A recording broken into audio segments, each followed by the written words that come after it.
Is the Lakers' 15-5 record nothing more than a beautiful illusion, hiding a defensive disaster that would destroy their championship dreams? The Los Angeles Lakers look dominant on paper. 15 wins, 5 losses, sitting pretty near the top of the Western Conference. Luka Doncic is orchestrating offensive masterpieces. LeBron James is defying father time, and Austin Reeves is blossoming into a legitimate third star. But according to a devastating analysis published today, December 2nd, 2025, by Newsweek and echoed by trusted insider Jovan Buha, there's a structural flaw beneath all that offensive brilliance that threatens to derail this entire season before the playoffs even begin. The Lakers are slow, unathletic, and defensively vulnerable, and the proposed solution isn't a tactical adjustment or a minor tweak. It's roster surgery, a blockbuster trade to acquire elite defensive wing Herbert Jones from the New Orleans Pelicans. The cost? Rui Hachimura. Despite his offensive contributions, Hachimura's defensive incompatibility with LeBron and DeAndre Ayton has created a black hole in the paint that fast teams like the Suns and Thunder are exploiting mercilessly. The numbers don't lie, and they're absolutely terrifying. Let's start with a diagnosis, because understanding the severity of the problem is crucial to understanding why this trade needs to happen immediately. Jovan Buha reveals statistics that should send shockwaves through the Lakers organization. When the starting front court trio of LeBron James, Rui Hachimura, and DeAndre Ayton share the court, the Lakers have a defensive rating of 128.3 points per 100 possessions. Let me repeat that, 128.3. If maintained over a full season, that will be by far the worst defense in NBA history. The net rating for that trio is negative 5.6, which means the Lakers are actually losing the minutes when their 3 biggest front court players are together. Think about that for a moment. Your 3 starting big men, the guys who are supposed to protect the rim and anchor your defense, are actively making the team worse when they play together. That's not a small problem. That's a catastrophic structural failure. Buha's analysis cuts even deeper. If we look at the similarities between the losses to the Warriors, Blazers, Hawks, Thunder, and Suns, the first thing that comes to mind is speed and athleticism, Buha noted. There's a real disparity between the Lakers and those teams. The Lakers have built a team around IQ and skill. Luka's basketball genius, LeBron's experience, Reeves' craftiness, but they forgot about legs. They can't stop the ball in transition. They can't recover on defense, and they're being pressed into exhaustion by younger, faster opponents. Every single one of those losses Buha mentioned came against teams that could run, teams that could push the pace, teams that could expose the Lakers' lack of foot speed and lateral quickness. That's not a coincidence. That's a pattern. And patterns in the NBA playoffs become death sentences. This is where Herbert Jones enters the conversation, and why his name won't stop coming up in Lakers trade discussions. Jones is the polar opposite of everything that's currently wrong with the Lakers defense. He's the antidote to the poison that's slowly killing this team's championship hopes.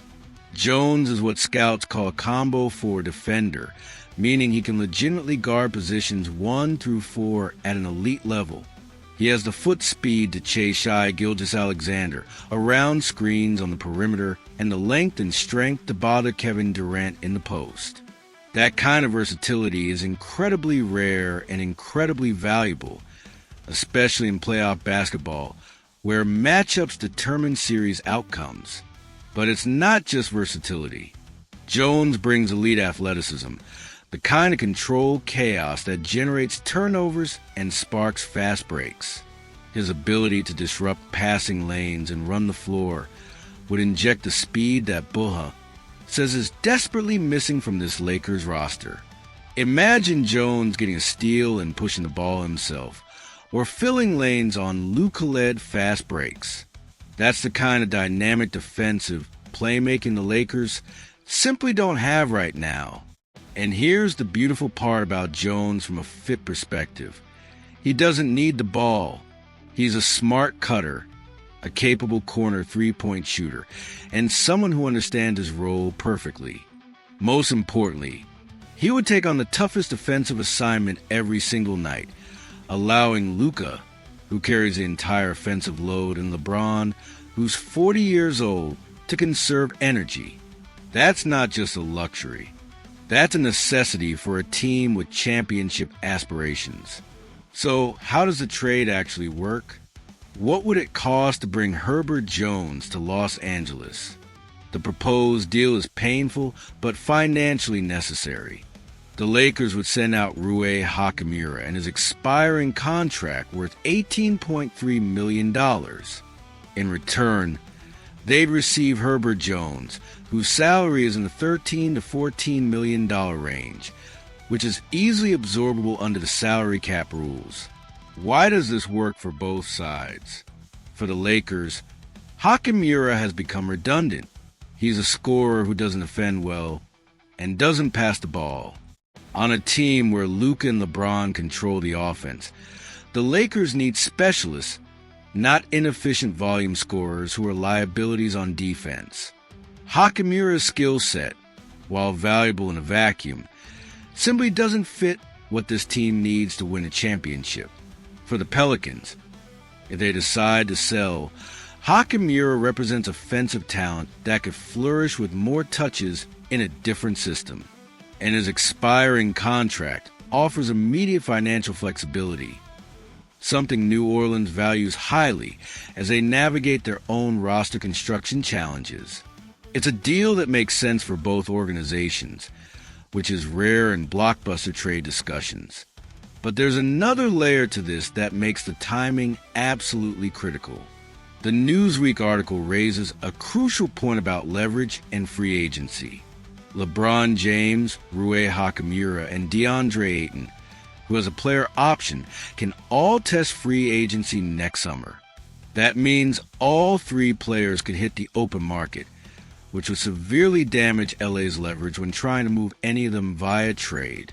If the Lakers wait until the February trade deadline and the defense continues to bleed points, Hachimura's value will plummet. Other teams will know the Lakers are desperate. They'll know Hachimura might walk for nothing in the summer, and they'll lowball any trade offers. Acting now. While the record is still 15-5 and the illusion of competence exists, is the smart play. It's the difference between trading from a position of strength versus trading from desperation. Think about what acquiring Herbert Jones would mean for this Lakers team's identity. Right now, they have the offense to beat anyone. Luka Doncic guarantees that. But they also have the defense to lose to anyone. Jones brings balance. He brings toughness.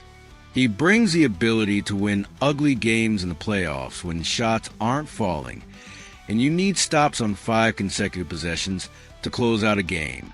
Championship teams aren't just talented. They're complete. They can win in multiple ways. They can adjust to different styles and matchups.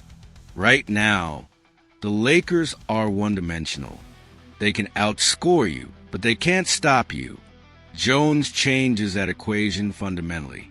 Imagine a closing lineup in a playoff game with Luka, LeBron, Austin Reeves, Anthony Davis, and Herbert Jones. You'd have elite offense, elite defense, and the versatility to switch everything on the perimeter while protecting the rim with Davis. That's a championship caliber 5-man unit. That's the kind of group that can win 4 out of 7 against anyone in the league. Rob Pelinka is under enormous pressure right now. The front office made a massive bet bringing in Luka Doncic. They mortgage future assets to build a win-now team around LeBron's final years. But if they don't address this defensive crisis, all of that will be for nothing. Sacrificing Rui Hachimura's offense for Herbert Jones' defense is the bet that separates pretenders from champions. It's the move that shows you understand what actually wins in June, not what looks good in December. The Lakers have proven they can score. That's not in question. But can they stop anyone when it matters? Can they get the crucial stop in Game 7 when everything is on the line?